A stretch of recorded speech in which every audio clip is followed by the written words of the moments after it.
Hey guys, Xaryu here, and today there are a lot of different things to talk about. I don't have my headset on. Boom! That's better. Headset equipped. We have a lot of things to talk about. All right, one, corruption vendors released. Everybody coming into this Twitch stream asking, hey Xaryu, corruption vendors, what do you think is going to be the best? What do you think is going to be the worst? Guys, this video, we're going to jump into what I think is going to be the metagame coming up here soon with the corruption vendors launched. But first, let's just kind of look at what's going on here, all right? So we have a couple different posts I want to look at. The first one being, all right, more Echoes of Nile. Echoes of Nile is a currency that was an alt mechanic catch-up system where it helped alts get essences that didn't have the essences previously.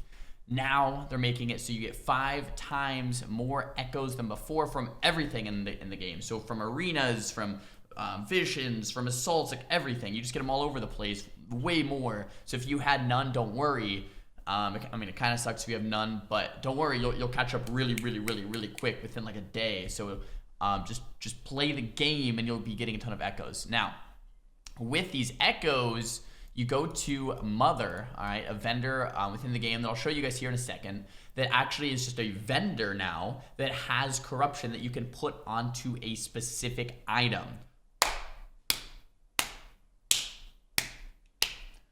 Blizzard, thank you. Yes, man. Okay. I tweeted about this yesterday on Twitter, all right, about just the whole idea that it is amazing that in 2020, in current year, okay, that we can have a vendor with sockets and a vendor with corruptions. Blizzard, are you listening?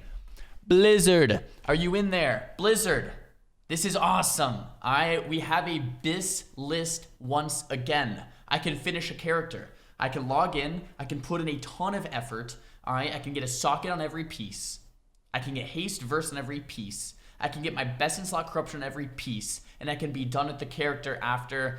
It's still gonna take a while. It might take 3 months. It might take 4 months to get fully geared, but guess what? When I do, I'm done. That feels good. Thank you, Blizzard. This is an awesome change. To be honest, though, like Blizzard, if you are watching this video, this should be straight from the get-go, in my opinion. I don't like the whole RNG for 2 months and then add this.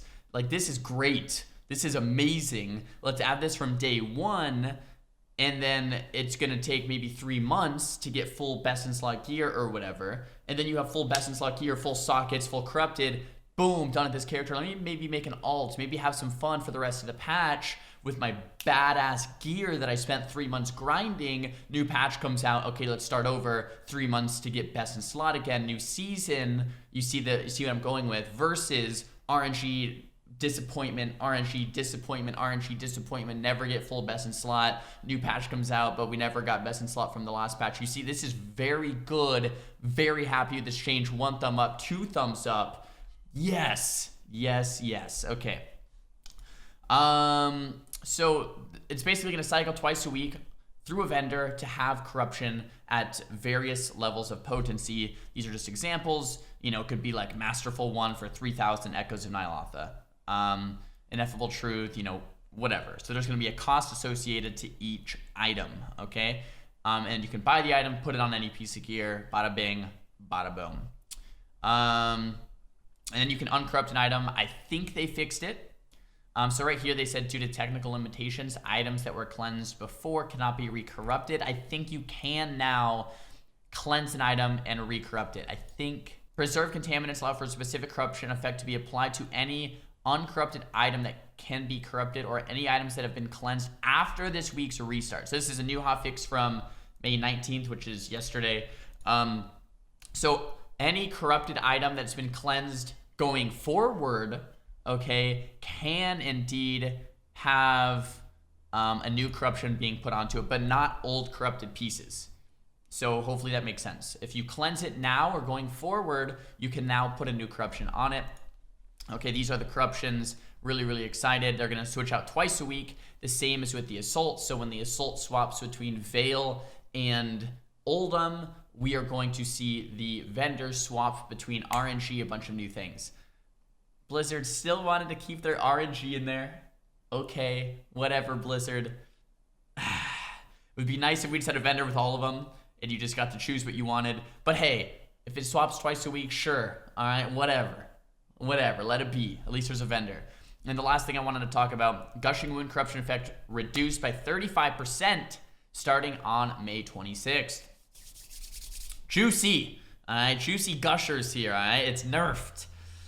Gushing Wounds, guys, if you didn't know, was the best in-slot corruption piece, period. It was doing on TR, so on the Tournament Realm, 30 to 50% of someone's overall damage. Just at the end of a long arena match, Gushing would do like 50% of your damage. Gushing was insane. It was, I think, was it 15 corruption for a little bleed effect, right? But if you had one of them, it would do like 5% of your damage. What people did on TR, that you could just buy these corrupted items, they would get 5 gushings, 6 gushings, or whatever, the maximum amount, put the gushings on the gear, and now you have a 5 gush stack that is just slaughtering kids. All right. Now that there's vendors that you can just buy whatever you want, they decided, okay, let's nerf gushing, because if everyone has 5 gushings, it's just gonna one-shot people. Is this a good change? A lot of questions about this. My first instinct is to say yes, it's a good change, right? Gushing was OP, it was doing 50% of your damage, now it's not. Cool, solid, nice, all right? My second kind of thought, after thinking about it a little bit longer, is what is the second strongest corruption effect? Versatility amp, verse percent, all right? 6%, 9%, 12% verse amplification. Now, if everyone doesn't use gushing, and if everyone uses 12% verse, what do you think is going to happen? Think about it. Think about it. The game is going to be a tank fest. So if everyone runs gushing, what's the result? Really fast, speedy games that end instantly. Now, if everyone uses 12% verse amps and they stack them, so they got like 5 of them, what do you think's the result? Everyone has 50% versatility and no one dies. So it's like, okay, so this is very fragile. All right, this is very fragile. How much do you nerf gushing because it deserved to be nerfed, versus if you nerf gushing, now everyone plays verse percent and then no one dies. So we're gonna have to see here as the patch goes. All right, what's the best for mage? Probably verse percent and verse proc, if I had to guess. And since verse percent and verse proc are gonna be the best for pretty much everything, I think, that's just my intuition, my guess, I think it's going to be a very slow metagame versus the very fast one that we would have seen with Gushing Wounds if it were to not have been nerfed. So is it a good nerf? Probably, yeah, probably deserved. What's the result? It might be a really, really dampening metagame. We'll have to wait and see. What is this going to buff? What is this going to be good for? I think it's going to be good for MLD. I think Mage Lock Druid is going to be very powerful because they didn't run Gushing anyway. They kind of sat back in the corner of the map, stacked verse, and threw out Chaos Bolts and Pies, so we'll see. For RMP, this might be a nerf for RMP. This might be a nerf for a lot of different comps, so the metagame might actually really shift depending on how this goes, so we'll have to see on what's going to be good, what's going to be bad. I think MLD is going to be insane because it already was insane and it didn't use Gush, so MLD might just be the best comp in the game now. MLD, Destro, Fire, Resto Druid, but I guess we'll have to wait and see. And then I noticed a lot of people are probably not home, not at their computers. You're watching this on a cell phone. So let's log into the game and show you guys the vendors. All right. For everyone that wanted to see the vendors, let's just walk on over, hop on over, all right, and see what's going on here. So we're going to jump on over and show you guys the vendor. By the way, if you guys haven't seen my character recently, we've been mythic rating, team. We've been mythic rating to get the mythic best in slot gear, all right? That is what I'm talking about, friends. We've been shredding kids, clawing kids down. It's been amazing. But anyway, Mother, guys, if you were unaware, is the vendor in the Chamber of Hearts, all right? On Alliance or Horde, it's right here. I have a corruption item to cleanse, of course, with 5 Mentos. You can cleanse any corruption off. And then with the Preserved Contaminants, there's a vendor. You can just buy whatever you want, yada, yada, yada. You can buy vessels from this guy too, actually important to note.